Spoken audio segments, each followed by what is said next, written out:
Just to start the video off, I do like Marksman and his channel. I think he's a great YouTuber, actually. So this video isn't, targeted at him or like specifically or anything. In fact, it's quite the opposite. I'm a fan of his channel, and I was watching this video, and I think that this video is bigger than he meant it to be. At least like the connotation of it. And I'll explain that as we get into the video. But just off the bat, I want to say that, and I also want to say that I recognize that his asterisk here, that he doesn't play Battlefield much, is kind of very relevant. So yeah, I just wanted to say that first. For a few reasons, you're going to hear me talk about it during the video, but I'm going to give you a very short Spark Notes version here. One, no matter how good you do as an individual, it does not feel like you can impact the game yourself. Alright, so he does have a point here. And I think that a big issue with Battlefield is that in the old days, Battlefield 3, Battlefield 4, those are the earliest I played. My first was Battlefield 3.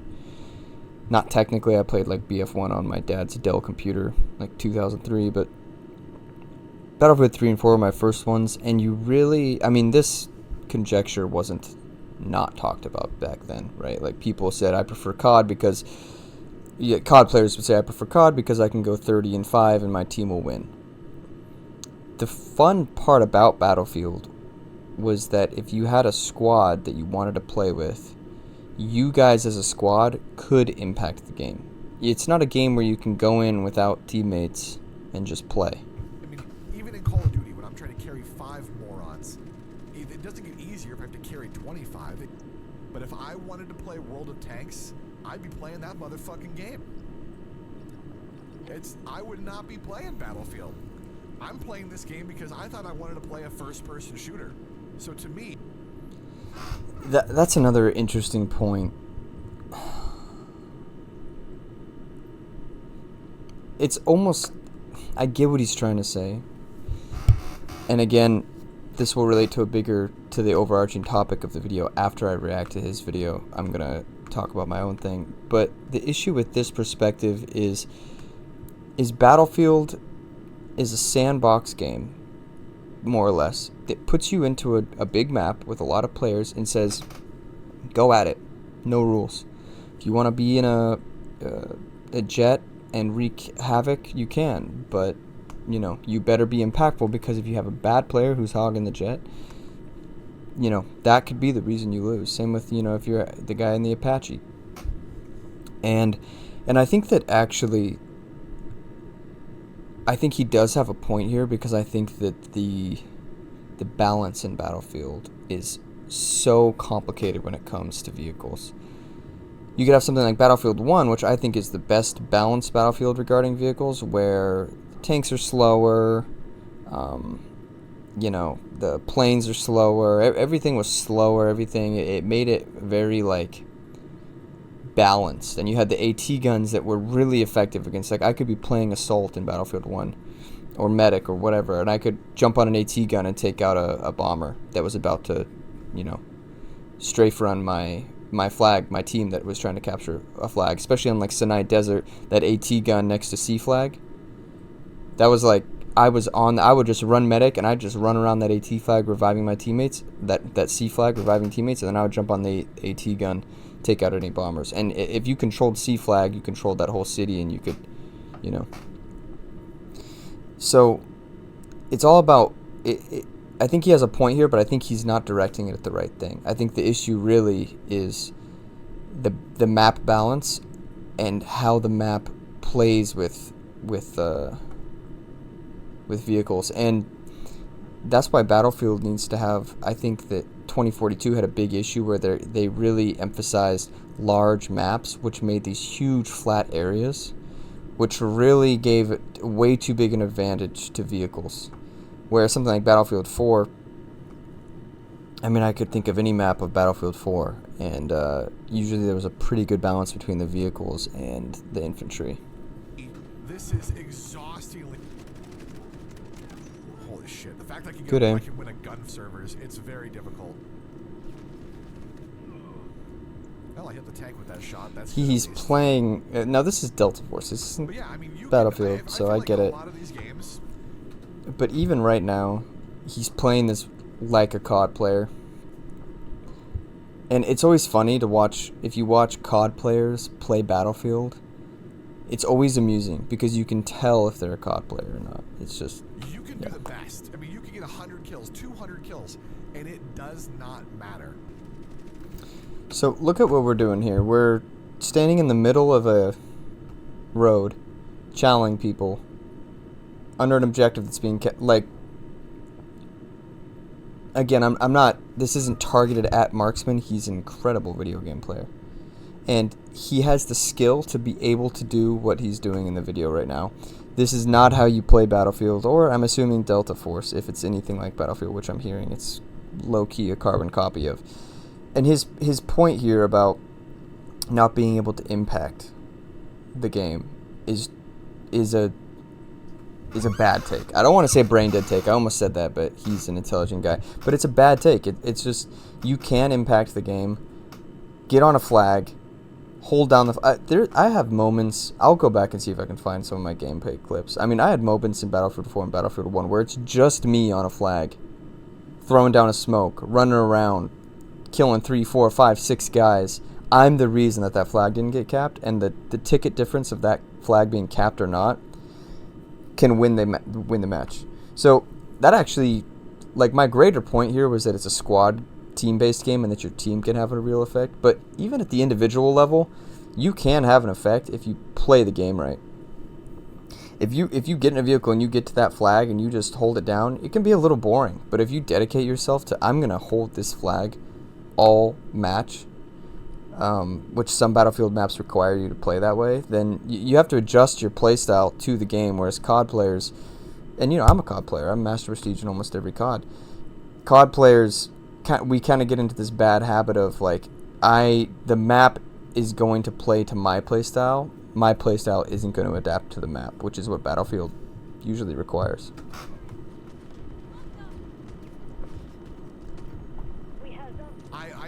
I cannot force my team into a win, no matter what I do. Like right now, I'm playing a character that is more team-oriented, trying to take care of the vehicles, when in reality, I shouldn't even do that, to be honest, because frankly, I'm just usually way more valuable to my team as a Slayer player, as proven right there. He just proved his own point wrong. He says he can't impact the game on an individual level. And then he does a good flank, which is really important in sandbox maps like this. He does a great flank, comes up on the backside, and takes out, what, 7 people? He single-handedly just changed the outcome of this match. Yes, this may be small compared to the greater outcome of the match, but to say that him wiping out that entire squad and more and preventing them from capping this flag, which he's about to do, I'm guessing. You tell me you can't impact the match by yourself, and then look, he blows this up.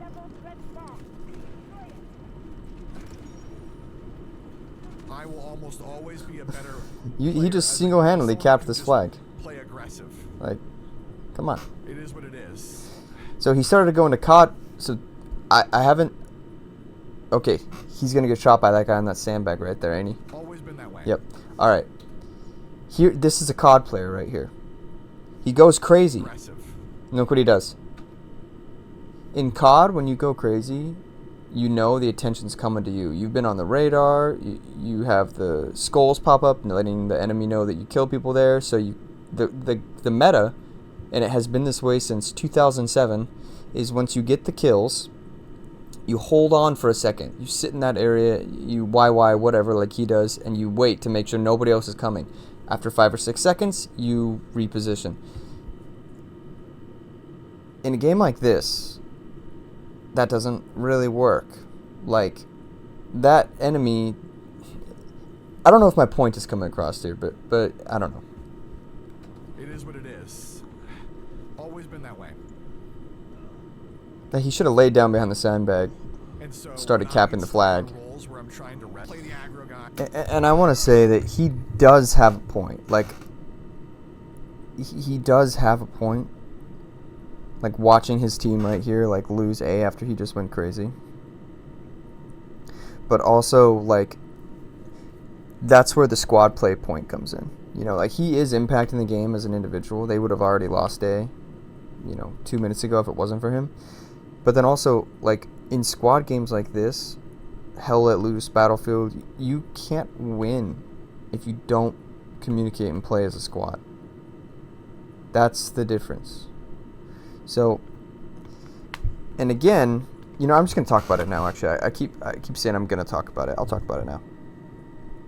Big issue with these games, with the perspective of where video games are at right now, right, is this. It's that video games now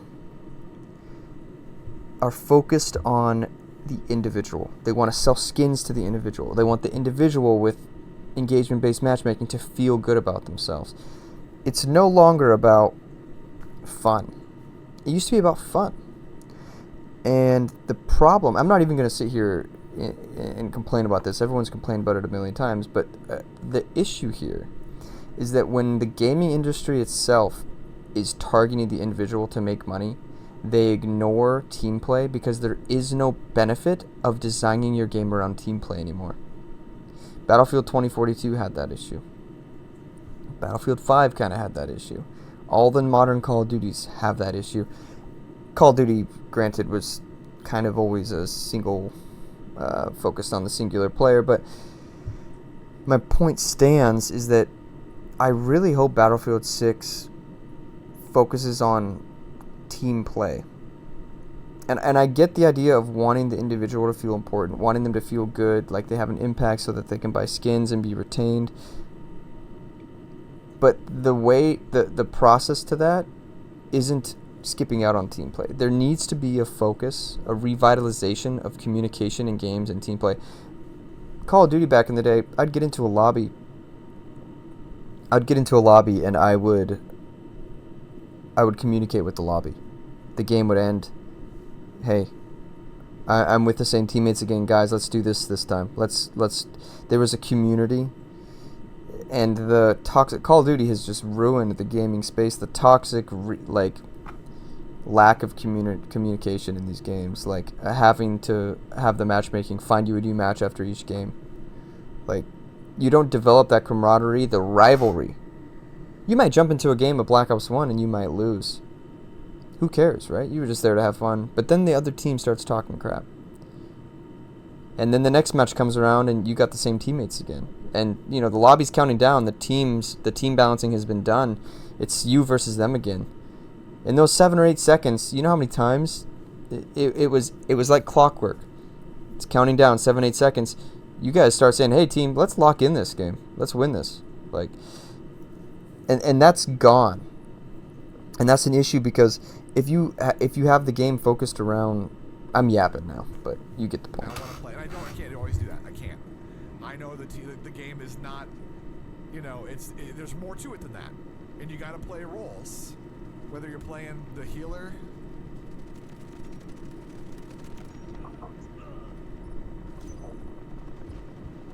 You do have to play as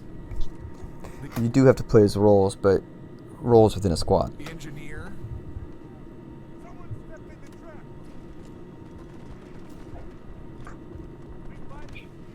You got to do your role. That's really important in every game. In Battlefield,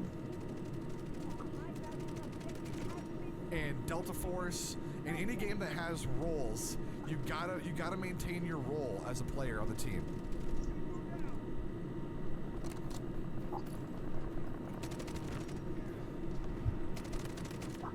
I totally understand that. I do agree with it. He's proven his own point wrong. He single-handedly just capped A by himself. And is about to take out a tank by himself. Let's go down. Oh, no. Damn it. We're still doing pretty good. The fact that we've held him on this for so long. I mean, look at the team right now. Just look at these people. It's basically COD, but instead of carrying 5 people, I have to carry 25 people. And the chances of doing that are so minuscule. And so when I play these games, Call of Duty, Delta Force, any large-scale team-based game. The problem here is that if he was playing Battlefield right now, I don't know with Delta Force, right? But if he was playing Battlefield and he had a squad he was communicating with, I would have made sure somebody had smoke grenades, somebody was reviving, they could have revived me there, got me back up. We're still capping A. I die, maybe I'm aggro. With my teammates that I play with, my friends, I am the best player, so I would have been the aggro one there, and I would have gotten revived, and I would have had 3 other people backing me up to cap. So, I mean, he's got a point, but you got to play with squad, bro. I can't help but wonder, why the fuck does anybody play this shit? I couldn't tell you.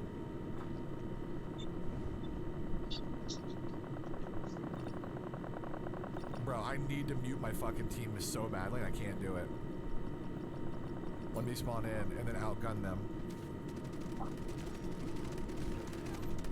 Just like that. Now squad. Mute, mute, mute. There we go. Alright, we held them for quite a long time on the first hill, which is actually the hardest one to do, so I don't think we're in that bad of a situation at the moment. Not the worst, anyway. Not the worst. I'm going to stick to engineer because I got to get rid of this tank, or at least threaten the tank to the point where it won't be able to constantly harass us the way it's been doing.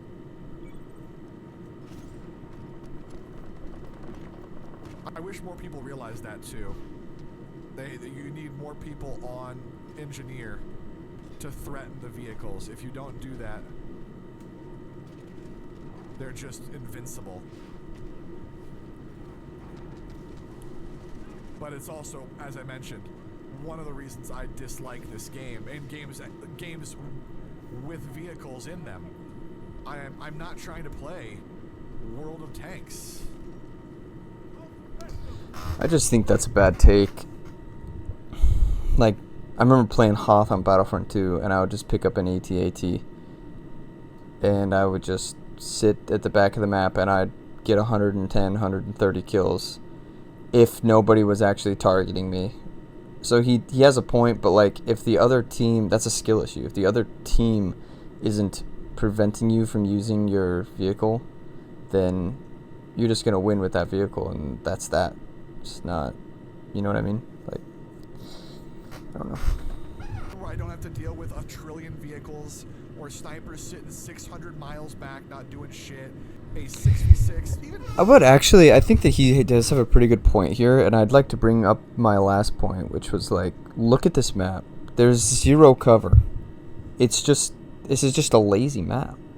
It's not, you know. That's why like Hell Let Loose, for example, the desert maps play like dog water. Because they're wide open and you can't push at all. And it's realistic, because Hell Let Loose isn't a competitive game, it's a realistic shooter. So it's fine. But in a game like this, that's more of leaning into the competitive side, I'd like a map with more cover. I'd like to be able to flank at any time so that I can, you know, vehicles are a threat. And Battlefield 4 did a really good job with that. You could really flank vehicles in that game. Plus, you know, you can C4 up a motorcycle, kamikaze a tank or something. Like, I don't know. 10v10. Then play a 20v20. But I don't want to just react to videos, you know. I want to actually form a greater opinion alongside them. So my issue with, let me kind of reiterate what I was talking about earlier. Like, yes, games are targeted towards single players now. The greater issue here is really that where the games are so focused on making money. The greater issue is actually capitalism. Just kidding, but that's low key kind of like what I'm saying. Like, an issue here is that these games are so focused on making money. I really wanted to like try and do a time. So yeah, it's just these games now. They're aimed at like at retention and like look at what happened to COD, the downfall. And Battlefield 6. The reason I wanted to make this video is because everybody's laughing about Battlefield 6's 100 million player target. I think they're gonna hit it. That might be a hot take, but I think they're gonna hit it because this battle royale they release, Warzone, is dying. Fortnite is holding on with kids, but there's a huge I was trying to bump him. There's a huge gap in the atmosphere of battle royales. There's not a realistic, fun battle royale that feels fresh and modern. And Battlefield 6 has the chance to do that. And with the way they got the MW19 devs and stuff, if they go the route of goofy skins and stuff and don't stay realistic, I think long term, short term they might make more money, but long term they're gonna have an issue. But